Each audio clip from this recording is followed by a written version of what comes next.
definitely have to switch subjects if you guys don't mind. I'm on a panel and asking questions of Brendan and Elizabeth, and I'm a big fan of Bedazzled.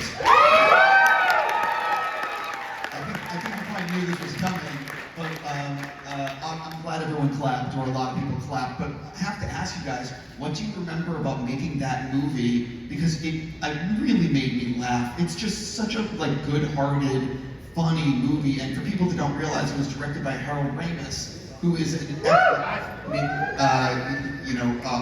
Harold Ramis, like Caddyshack, Stripes, what else? Ghostbusters, Groundhog Day, just a great director. But can you guys talk about what it was like making the film, and when did you realize, oh wait, people really like this? It was 25 years ago, right? It was 2000. That was fast. Yeah, it was 20. And I hadn't seen it since 2000 until this summer, when a friend of mine had never seen it. So we sat and watched it together at home. And you know what, Brendan? You're brilliant. Oh, come on. You are absolutely brilliant. It takes long to know why. Because I can't remember anything. I've actually forgotten some of the scenes. And I've forgotten all the characters you played. You were absolutely fantastic. And you pulled up 100% 25 years later. Thanks, Liz. That's nice. You're pretty darn good in your shot. I have a recollection of you that one night we shot. It was so cold and we were outside. And it was Elliot is leaving the bar, I think, and you encounter him and you're lying on a red Lamborghini. And you were in a red matching leather suit. And she had on these stiletto heels that I swear you probably need a concealed carry permit to wear those shoes. But anyway, she got off of the Lamborghini. You better believe, yeah, it happened.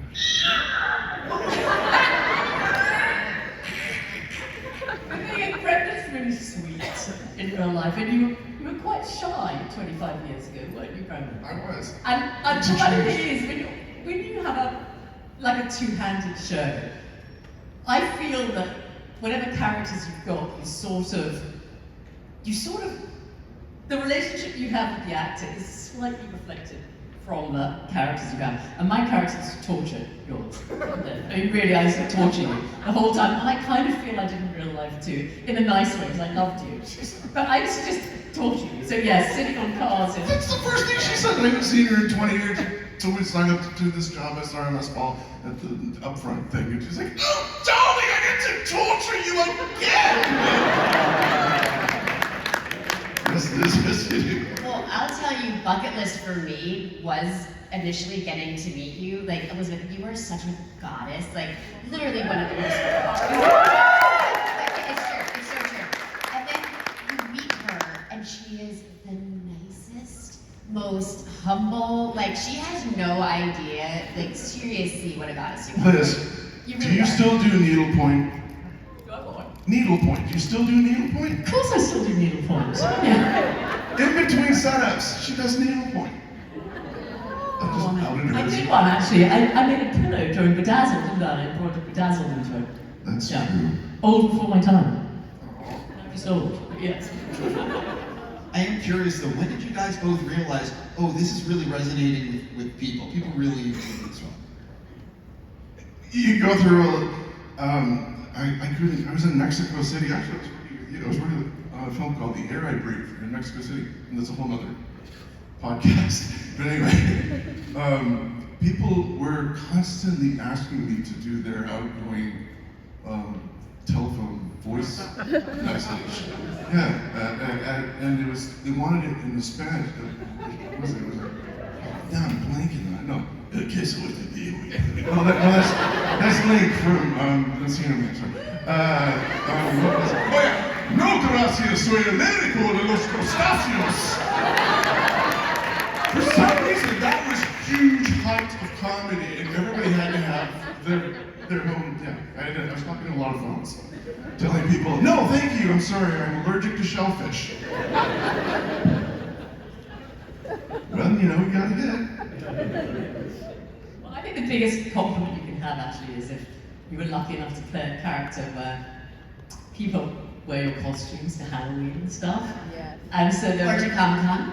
Or to Comic-Con, yeah. That to me is just the most exciting heavenly thing. You see someone wearing you know, your costume. It's kind of, because we've all got our own costumes up in the attic somewhere, and then we see people in versions of them, and they're amazing, on Amazon or whatever. I love that. It's kind of cute. Sarah, I have an individual question for you, if you don't mind. I think a lot of people in this audience are very curious about a certain show called Buffy the Vampire Slayer. Something you're working on. What can you tease people about the series? Even less than Breaking Bad. I can tell you that I never thought I would be in this position. I thought, I love the show. Like, I love the character, and I'm so happy with the story we put out there that I thought, well, how do we touch that? And people throughout the years have come to me and said, okay, I have this idea, and I just never felt right. And when Chloe Zhao came to us with this idea, it was the first time I thought, okay, this is the in. Like, this is how we go back and revisit the world. And you look at the world today and you realize that young kids now more than ever need that superhero. They need that character that's not the most popular, that's not the most beautiful, but it's the one that saves the world, right? And it felt like the right time and the right people and the right way to honor it. That being said, we're taking our time with it, and I know it's frustrating to a lot of people how long it's taking, but unless we know that we have it 100% right, we just don't feel right putting it out there. So when we know it's in the place is when we get to hopefully share it, and it's pretty amazing to, put back on those shoes.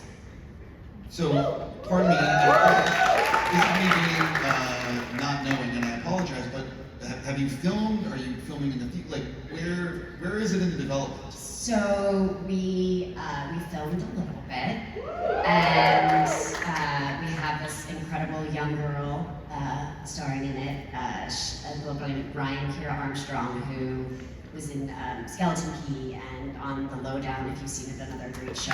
Yeah.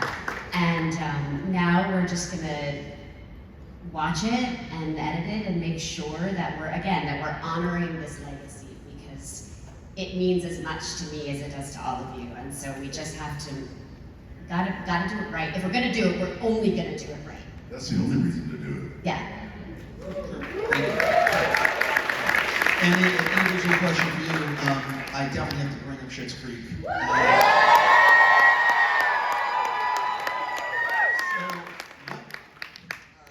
At what point did you realize that show was like, wait, this is really something special? And what was it like actually, because the buzz on the show got bigger and bigger each year. And it started, it was like, it didn't come out like this is some hugely anticipated series, but by the end, it was something so many people were watching. So what was this process like for you? I think it was a very interesting sequence of events that led to the show being what it is. Because when we started shooting, it was it was on the CBC, it was Canadian, it felt so insular.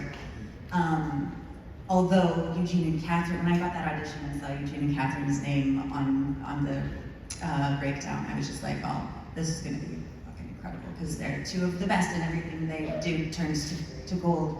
But it was very small, and my mom watched it, and some of my family watched it, and then I think it was not until season 4 that it was added to Netflix, and that was just like a whole incredible can of worms. And then we wrapped and the pandemic happened, and everyone was home needing to put something that made them joyful on their TVs, and it seemed like they picked Shits for that. And it was like, I think that the Trump and the pandemic combo of it all, that people were just like, please give me some sort of shred of happiness. I think that's what really made it what it is today. Do you have a favorite season? Season 4, I think, is my favorite. Yeah, but it was just being able to go to work, roll out of bed, drive to work, and in 15 minutes you're sitting in a hair and makeup chair next to Eugene and Catherine and watching them riff, from the second they walked in the door to the second they left the schooling of a lifetime. It's all in the title. No, it's gonna be good. When? The title is funny. Elizabeth, I have an individual for you. I, like everyone in the audience, am a huge fan of Austin Powers, especially the first film. What a lot of people don't remember was when that movie came out, again, that wasn't a hugely anticipated movie, and it did okay, but it was like home video where it really exploded. Can you reminisce a little bit about Time out. I was there opening weekend for Austin. I think I was too. I was. Everybody wanted to know. There's Mike Myers did a movie. Well, he's on SNL. He didn't do a movie. Oh, yes, they did. And it was a huge movie. We didn't do well. Everybody saw Austin Powers. I swear, if you look at the numbers, it did good, but it wasn't like I know I love you, Brendan, but I swear, like it did good, but it wasn't like a Star Wars movie coming out or like a Marvel movie where people were like, Austin You know what Powers. is true? The second one came out. Nothing but love, y'all. I think it was so out there when it came out. It took people a little while to get what Mike was doing with it. It's true, and they sort of fell in love with it, and you're right, by then it was out of the cinemas. It did okay, as you said. And then it did become absolutely huge on video, which built up enormously to the second one coming out. And then it became a cult, and then that one, and then the third one, Beyonce, came out too. But it was really strange because I really remember getting the script for the first time.